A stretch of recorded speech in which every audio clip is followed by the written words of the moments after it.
أعوذ بالله من الشيطان الرجيم بسم الله الرحمن الرحيم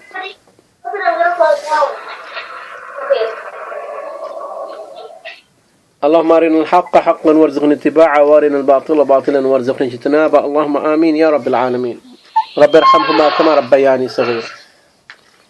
Okay, Assalamu alaikum. We have Saleh, Hassan, Huda, Hania, Harun. Okay, first of all, do you guys have any question? No. Okay, no question, thank you. Will you be able to help me out, because I'm not even ready that what I'm going to be speaking out tonight. So do you have any certain thing in your mind? Yes. It's not necessary that I'm going to be speaking about that one, but I'll pick and choose. It's going to be my choice, because I really need, as I'm running late tonight, I might be able to rejoin you after my prayer of Isha if you guys want to do though.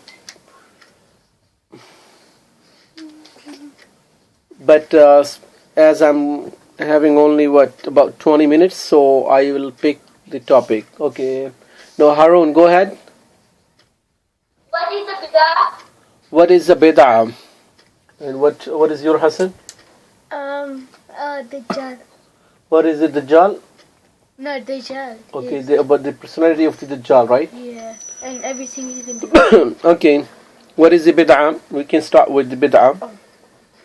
And the Dajjal, we had talked about the previously, but we can give a little bit more about that. Okay, I'll go with the Dajjal first and then the bid'ah. Because we can talk more about the bid'ah because it's a longer one.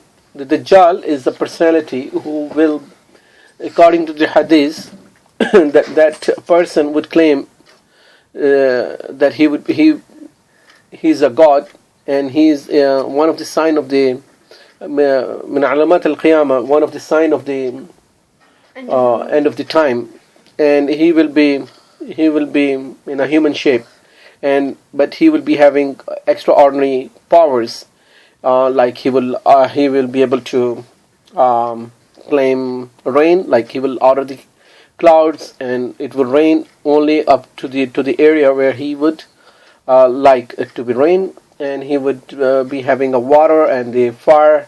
The people who doesn't like him, I mean the people who he doesn't like, he gonna throw them into their fire, and he'll be resembling that the fire and the water as a hell and paradise, and he would be having extraordinary other features too. And that is among the biggest fitna, the biggest test ever for the humanity. And most of the people, and especially women, they will Follow him. go and fall into that fitna.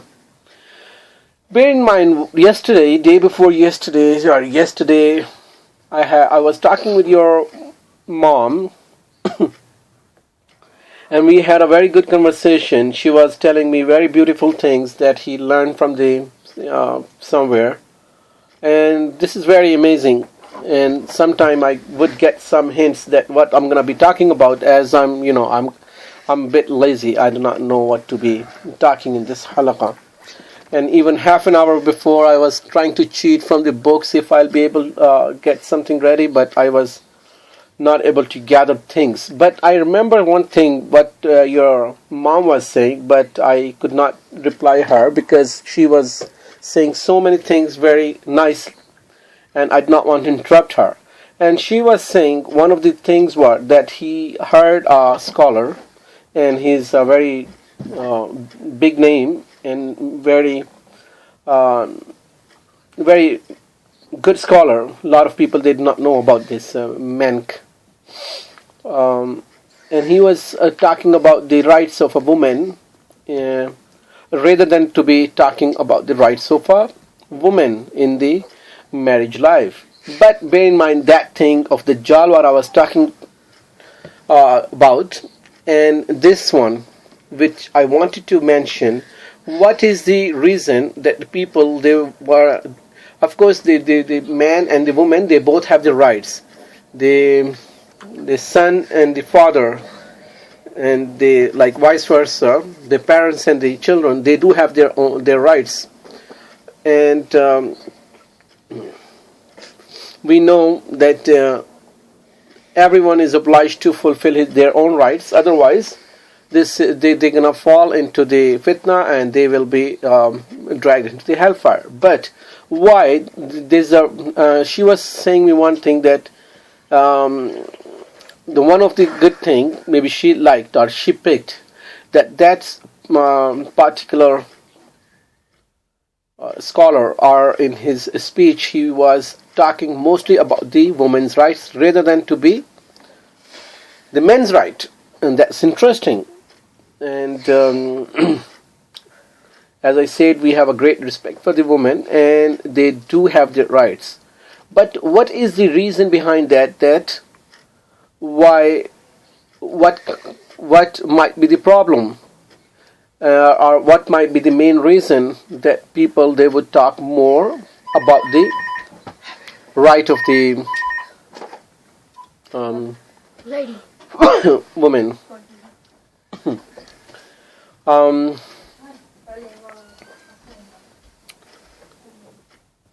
Bear this thing in your mind, and the hadith of the Dajjal, where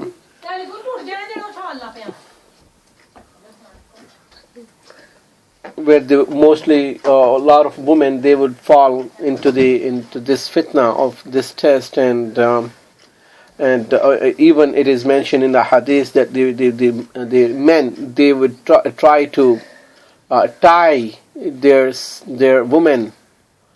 Their not only women means their wives, but all other women's sisters, daughters, and the other women at home, to not to run toward this, because they would try to explain that this is fitna, this is not a god, but they're not gonna listen to them. This is one of the reasons that the Prophet Muhammad ﷺ said in one of his saying that he saw in the hellfire mostly women. Majority of the people in the hellfire would be the women. So this is very easy for the woman to fall into the fitna and not obeying her husband or his father or her father, or the commandments of the Allah Almighty, and this is declared. This is nothing we can change. So it doesn't mean that all women would go to the hellfire. It means it is very easy for a woman to fall into that fitna. So we all know that the women, they are not all women. Some of the women, they are even better than men, and we all know about the the verses of the Quran about the Maryam alayhi salatu wassalam, Maryam al-Siddiqa, and she is one of the that woman that so many men, they can't achieve that particular rank in the humanity. And eventually that the Isa alayhi salam, he would come back to this earth. He will come back with the help of two angels, while there's gonna be a big fight, which is, I believe, would be called Armageddon. That's gonna be a big fight, and that would take place in at Sham. I should say Sham. It is a Syria, but today when we say the Syria, it is only one country. But that Syria, at the Prophet Muhammad Sallam's time, that is consists of the today's four countries, which is the Syria, the current Syria, and Palestine, Jerusalem, and the Egypt. Oh my God! You guys interrupted me, and I forgot. Okay, that is Syria, Jordan. No, what is that? What I'm talking about? Lebanon, Syria, Palestine, and and the Jerusalem or whatever. So the thing is, all those four countries, big fight would take place at that time, and the Isa alayhi salam, he would come on this our earth, and he will be able to kill the Dajjal. So that is the very concise about the Dajjal. Now the bid'ah, as Harun's question. What is the bid'ah? Recently, you might had heard this kind of discussion at home with your parent, or with maybe you had you might know that we had some kind of halaqas online which we posted on the YouTube about that. So maybe you came across of this word and you came to know that this is what is we were talking about. Is that right, Harun? Is it okay? So this is a very good thing that when we have any kind of these topics at home, so we pick the very good vocabulary, and we can ask later. That's a beautiful thing to understand. And this is a very good thing that you reminded me. I might take a longer than that because I'm running out of time. So it is 10 minutes more. I can speak about that. But again, this was happening about maybe last week, and some of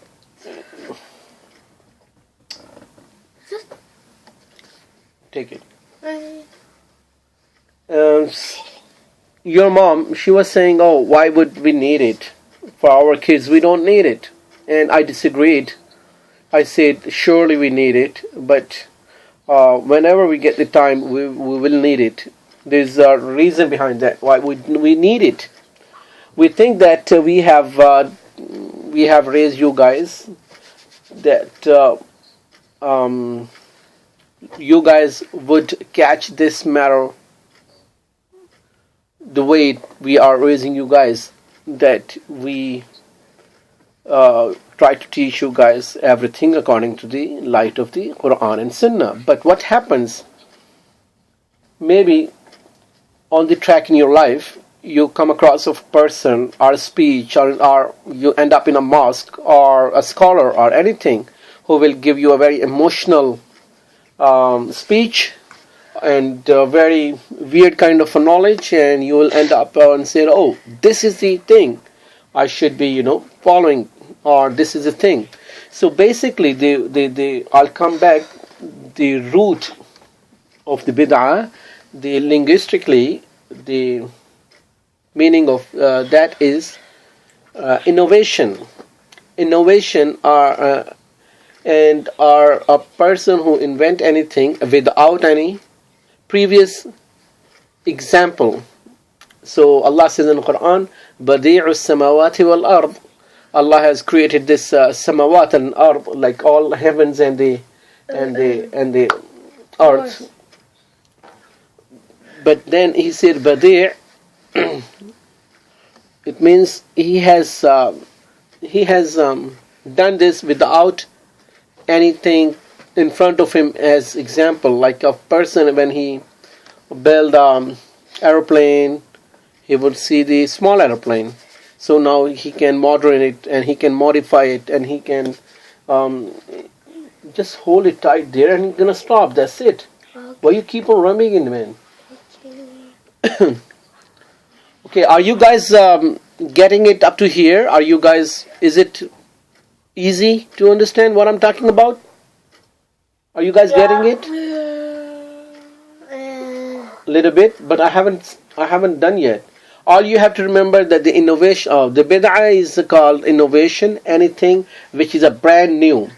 In linguistically, I was talking. Okay, I don't want to mix up too many things. I'll put it simple, as we are talking about the age group from 6 to 14. So I'll give you the things which we really needed at this stage.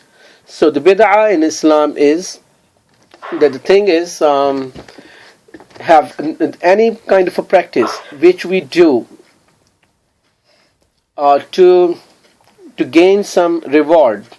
I repeat, any practice which we do in the Islam or in our daily practicing toward gaining any reward, that we have the intention that we want to get the reward, but that particular action has no evidence in the Quran and the Sunnah, that Allah has not told us and the Prophet Muhammad ﷺ has never done this thing, and and the companion of the Prophet Muhammad ﷺ has not done in front of the companion, and even the people who saw the companion, they haven't done these things.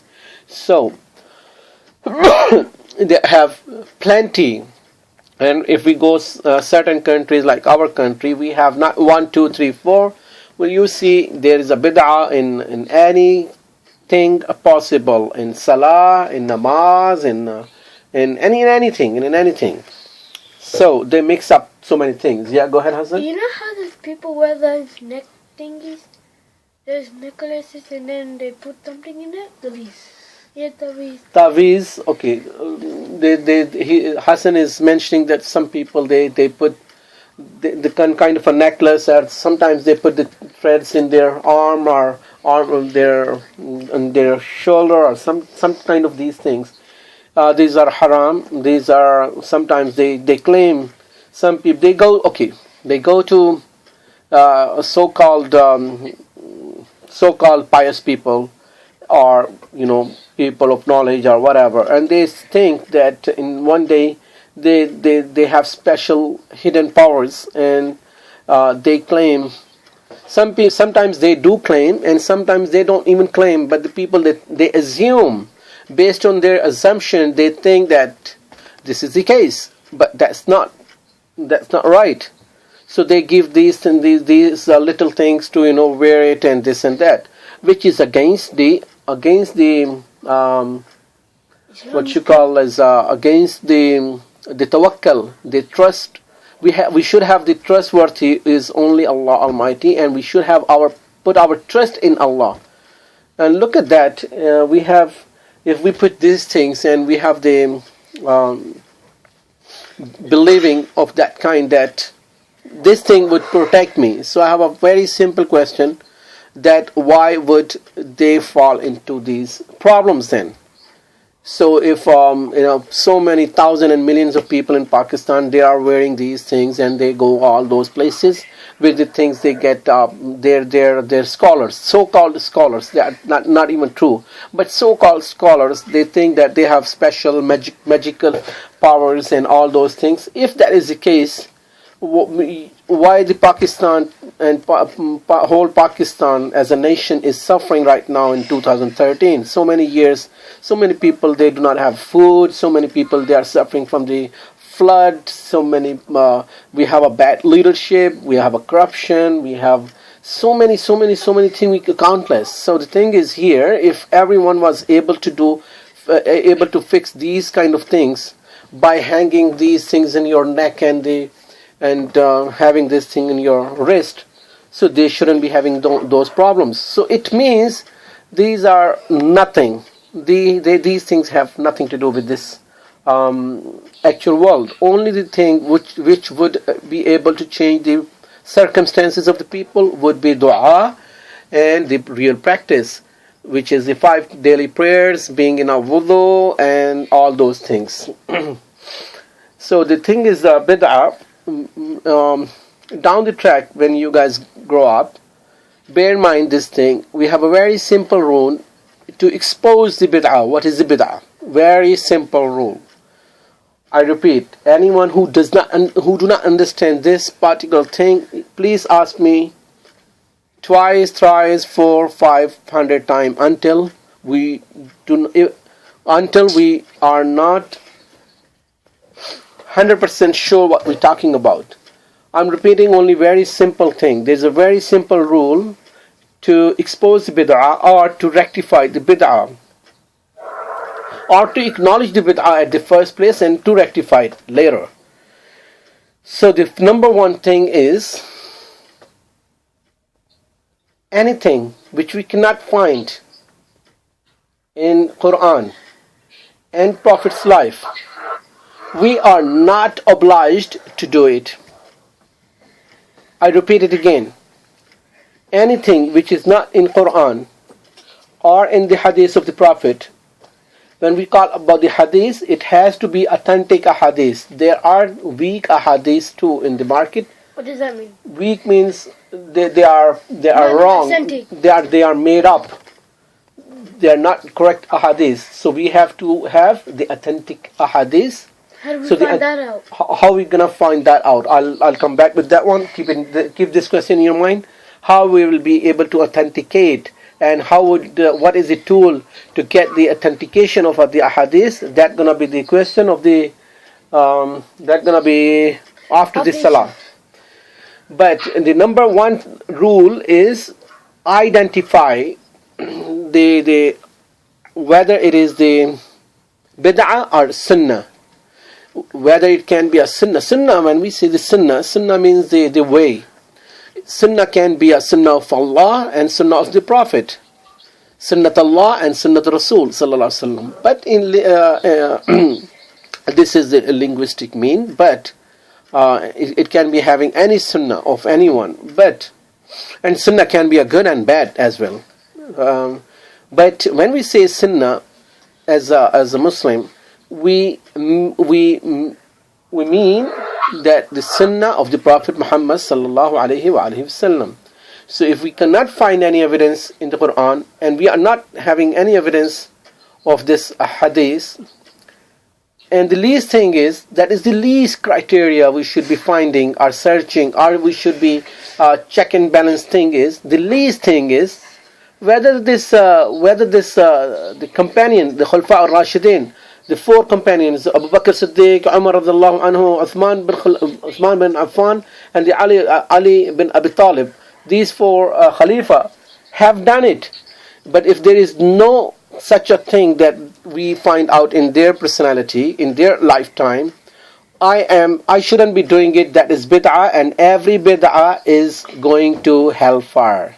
I repeat, every bid'ah, if that is a particular deed is a bid'ah, that even if it is looking very lush-push and good and very good thing, it is going to be hellfire eventually. So bear in mind one thing, that we have to have the evidence, piece of evidence from the Quran and the Sunnah, and if I really want to show the leniency about that, and safe wording to speak out, I would say, if there is nothing in the Quran and nothing in the Sunnah, we are not obliged to do it. Like, this is the lenient way I could say. If someone is saying, no, this is not bid'ah, and he wants to be justifying and giving the evidence and proofs and indirect proofs, this, maybe 100 or 100, I would say, if it is not directly from the Quran and Sunnah, I am not obliged to do it. Can I go toilet? Does it make sense? Yes. Can I go toilet? Okay, go. We'll come back after the namaz.